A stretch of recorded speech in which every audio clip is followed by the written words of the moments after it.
Bab 11. Rumah Penguasa yang Berhantu.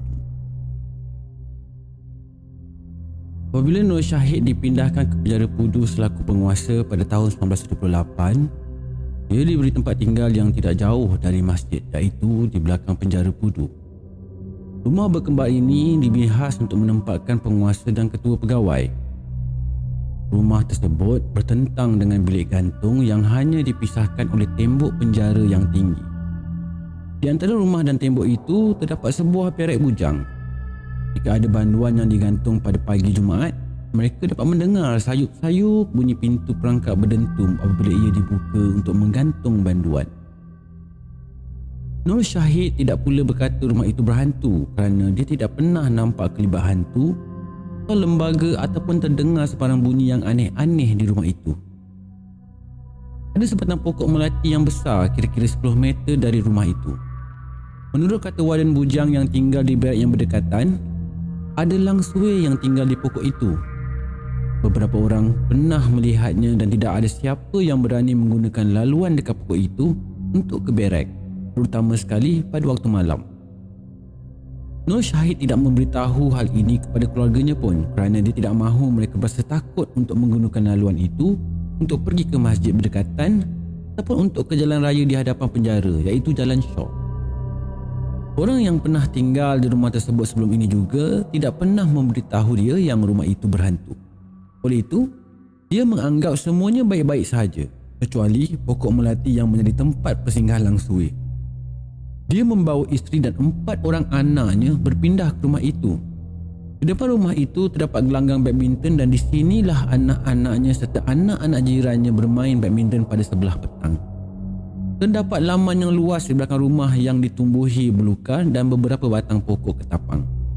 Jiran mereka pula ada reban ayam dan kebun-kebun sayuran untuk kegunaan sendiri. Lepas tinggal lebih daripada setahun di rumah itu, anak-anaknya maupun tetamunya tidak pernah mengadu ternampak apa-apa atau terdengar bunyi yang pelik-pelik. Bersambung. Bab 12. Hantu Berbulu. Pada suatu malam, lebih kurang jam 9 malam dan hujan sedang turun dengan lebat sekali. Ketika itu mereka sekeluarga sudah selesai makan malam dan sedang menonton televisyen di ruang tamu. Anak perempuan sulungnya, Norin, naik ke tingkat atas untuk menutup tingkap bilik tidurnya kerana hujan turun lebat sekali diiringi kilat dan guruh. Tiba-tiba mereka terdengar suatu jeritan daripada tingkat atas. Tiba-tiba Norin bergegas turun ke bawah dengan muka pucat desi sambil menangis. Dia mendapatkan ayahnya tetapi dia tidak mampu bercakap. Dia masih dalam keadaan terperanjat. Bapanya cuba menenangkannya sambil membaca ayat-ayat suci. Adik-beradik dan ibunya mengerumuninya dan bertanya, "Apa dah jadi? Kenapa menangis?" Tapi Norin tidak menjawab tetapi masih teresak-esak dan terpaksa ditenangkan. Adik-beradiknya naik cemas dan mahu tahu apa yang berlaku di tingkat atas. Mereka berasa takut dan tidak ada seorang pun yang berani naik ke atas. Mereka menunggu Norin memberitahu apa yang berlaku. Setelah dipujuk lagi, Norin pun memberitahu dengan suara perlahan. Katanya, apabila dia sampai di tingkat atas, dia terus pergi ke bilik tidur dan menyalakan lampu. Kemudian, dia pergi ke tingkap yang terdekat yang menghala ke belakang rumah. Keadaan di luar gelap gelita dan hujan turun dengan lebatnya. Dia meraba-raba penyelak dan menutup daun tingkap, dan ketika itulah dia terpandang sepasang tangan yang besar dan berbulu di ambang tingkap yang sedang berpaut pada kekisi tingkap. Tangannya seperti tangan gorila tanpa badan dan kepala, bergayut pada kekisi seolah-olah mahu mencabutnya dan masuk ke bilik itu. Norin menjerit sekuat hati dan bergegas turun. Dia tegas mengatakan yang dia tidak nampak badan dan kepala makhluk itu, hanya nampak sepasang tangan yang berbulu. Nur Syahid bingkas bangun dan bergegas ke tingkat atas dan masuk ke bilik tidur anaknya. Lampu masih bernyala. Dia pergi ke 3 buah tingkap dan mendapati tidak ada satu pun yang rosak. Dia meninjau sekeliling bilik tapi tidak menemui apa-apa. Dan dia tidak nampak pun tangan yang berbulu di tingkap seperti yang didakwa Norin. Pada telahannya, hantu itu mungkin sekadar mahu mengusir anak-anaknya. Di malam itu tidak seorang pun anaknya yang sanggup tidur di bilik itu. Bersambung. Bab 13. Penunggu kubur. Dua orang kakak perempuan Nur Syahid, Nuriah dan Nurkiah, masing-masing boleh melihat benda yang gaib. Anugerah yang diberikan oleh Allah ini membolehkan mereka melihat dan mendengar sesuatu yang tidak dapat dilihat dan didengar oleh orang-orang kebanyakan. Salah seorang kakaknya dapat melihat hantu, jembalang dan jin, sementara yang seorang lagi dapat mendengar bisikan, tangisan, jeritan dan keluhan makhluk-makhluk halus itu.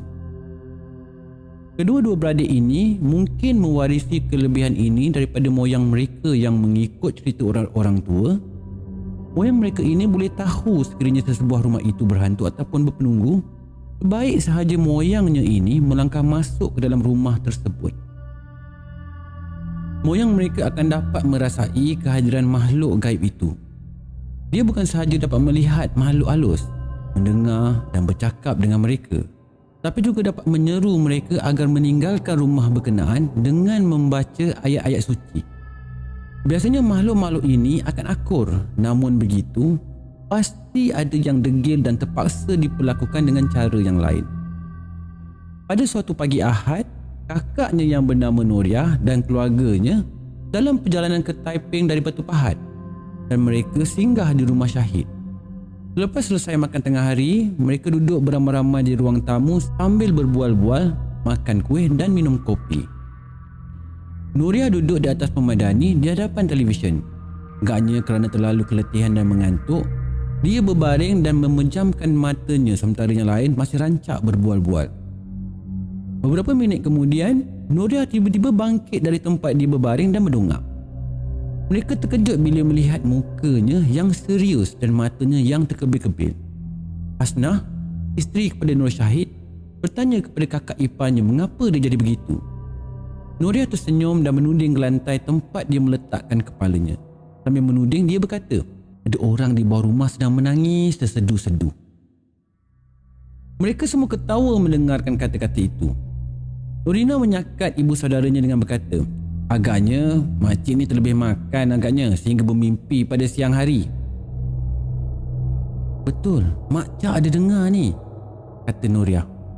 Lalu budak-budak di rumah itu pun menekap telinga di lantai dan mendengar.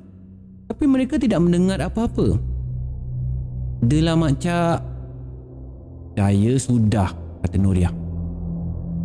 Agaknya ada kubur di bawah rumah ni. Penghuni kubur tak selesa ada rumah di atas kubur mereka. Itulah sebabnya mereka menangis, sambung Nuriah lagi.